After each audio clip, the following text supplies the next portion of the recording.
Welcome back to our Express Dragon Boat Special. Win. That's a word that doesn't mean much to this next dragon boat team, because to Tao Ti Phat Phish, the dragon boating experience is more about bonding with each other than beating another team. In a competition this fierce, channeling the spirit of the dragon is key. With this team, the inner dragon is just the will of 20 different spirits coming together and just being in sync and performing way better than we have any business performing. That's the essence of Tao Ti Phat Phish, a team so diverse you could describe it as quintessentially Vancouver. Our team has a huge range of people from in their 20s into their 60s. A lot of different ethnic groups were represented. And they count on positive energy. 1, 2, 3. When Phat Phish started 6 years ago over a cup of tea, founder Celia Sang envisioned a group that valued community over competitiveness. It's about fun and friendship. And it's a great way for us to get out there and get some exercise. It's the camaraderie that keeps people coming back. That's why Norm came aboard. After 6 years racing with a high-intensity, all-or-nothing team, he realized that winning isn't what this sport is all about. The team's performance with this group has been vastly superior to any other team that I was on, and yet we're less serious and worrying about our results. So we do better and we have a better time doing it. And so these Phat Phish spend as much time chatting and laughing as they do practicing, because while dragon boat teams come and go, the spirit of the dragon is forever. Well, win or lose, we always end up being great friends. Tim Chung in Vancouver for The Express.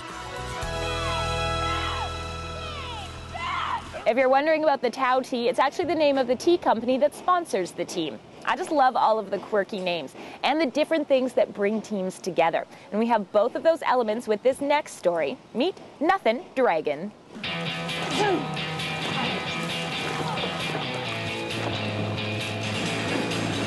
They may be considered a seniors team, but the Nuthin Dragons are a force to be reckoned with out on the water. Just ask them about some of the younger teams they've competed against. You line up and they're beside you and they're giving you a bad time, you know, like the senior jokes. We'll do a race and some younger kids in their 20s, maybe 30s, and they sort of look at us, oh, well, there's an easy team. And then by the end of the race, you've beaten 2 or 3 of those teams, maybe not all of them, but you get your fair share of wins. We'll beat them hands down, and we beat them, and they come in, how do you guys do it? They do it by training 11 months of the year and up to 3 times a week in the spring and summer. It's just a great group. We have dry land, we do all these 300 sit-ups or more, and we practice Saturday mornings, rain, snow, sleet. We're like the mailman. We're out there. It's hard, you know, yeah, you have to be in shape. You have to, you know you have to be in shape to do it. And you have to try your best to keep up with the team. The camaraderie is great, and it's a great exercise for all of us.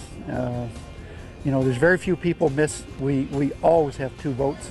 Whether it's warming up or training on the water, the Nuthin Dragons always have a great time and don't take themselves too seriously, especially when it came to picking out their team name.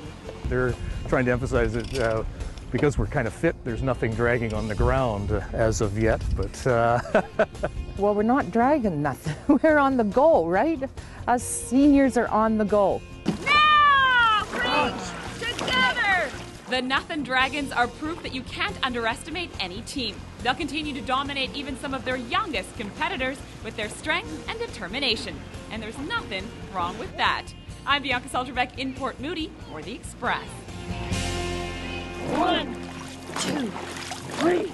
Nuthin Dragon competes this weekend at the Rio Tinto Alcan Dragon Boat Festival. It's happening on the waters of False Creek. You can go down and cheer them on, add your voice to the over 100,000 spectators, and cheer on over 180 teams from around the world. After the break, Dreamcatcher boats. I love building them. They're such beautiful things, you know. Dragon Boat excitement. The Express. We are your local voice.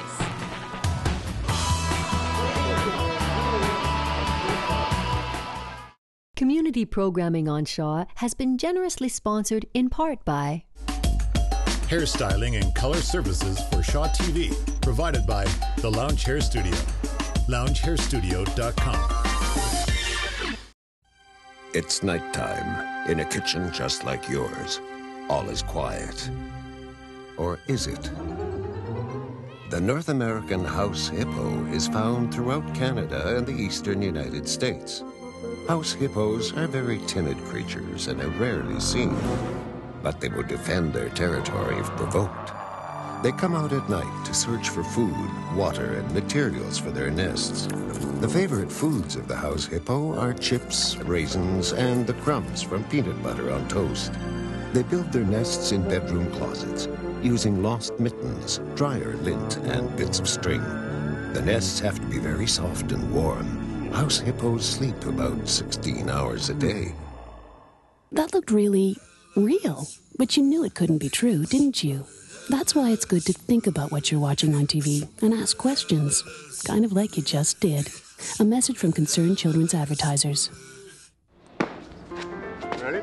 This is for all the money. Let's see if you can get this.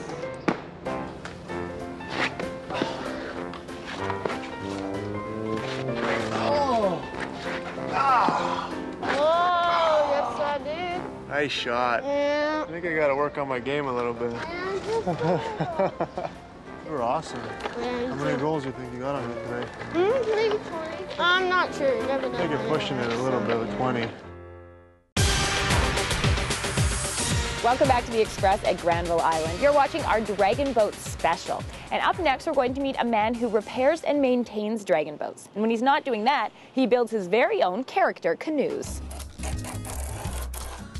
Brian Chandler creates his Dreamcatcher boats and paddles entirely by hand. If you take a look at these boats, they're just, I love building them. They're such beautiful things, you know. And the satisfaction I get out of actually creating something out of not much, you know, is creating something beautiful. I'm a lot of what I do is really about pretty, right?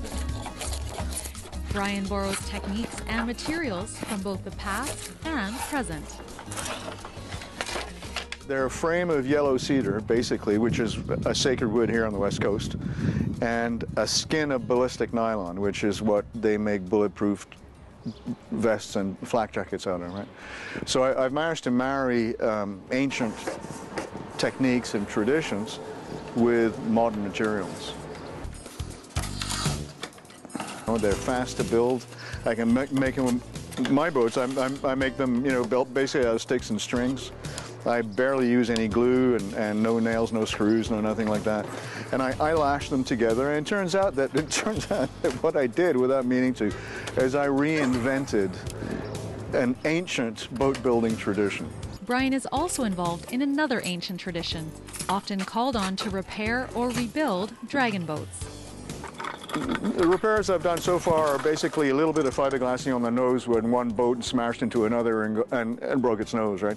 So I re-fiberglass that nose, and then people put a lot of weight on the seats when they paddle. They really, you know, they really wail on those things, right? So the seat broke, and I fixed the seat and that kind of stuff. They're really minor repairs. They're actually fiberglass. They're pretty solid and they're heavy, you know. Not so his Dreamcatcher boats, which are light, portable, and can be customized to whatever size a client may want, which supports Brian's other mission in life. I love the idea of getting people out on the water. You know, people, I mean, here in BC, I mean, people deserve to be out on the water, and it's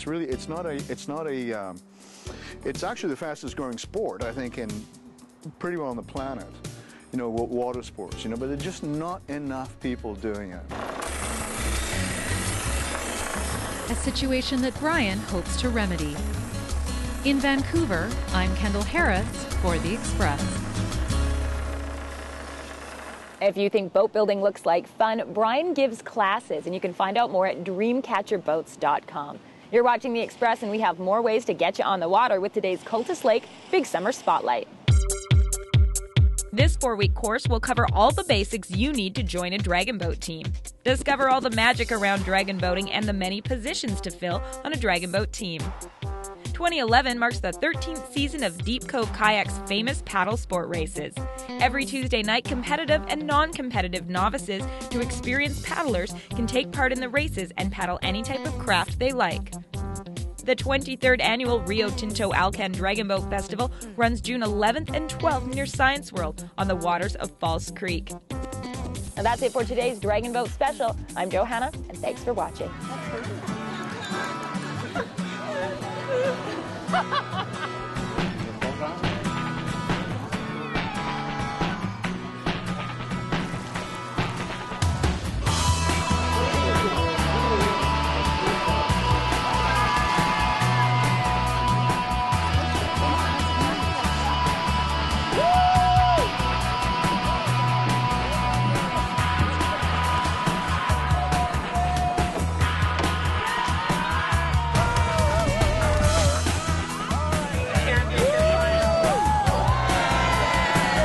Maybe 7, 2,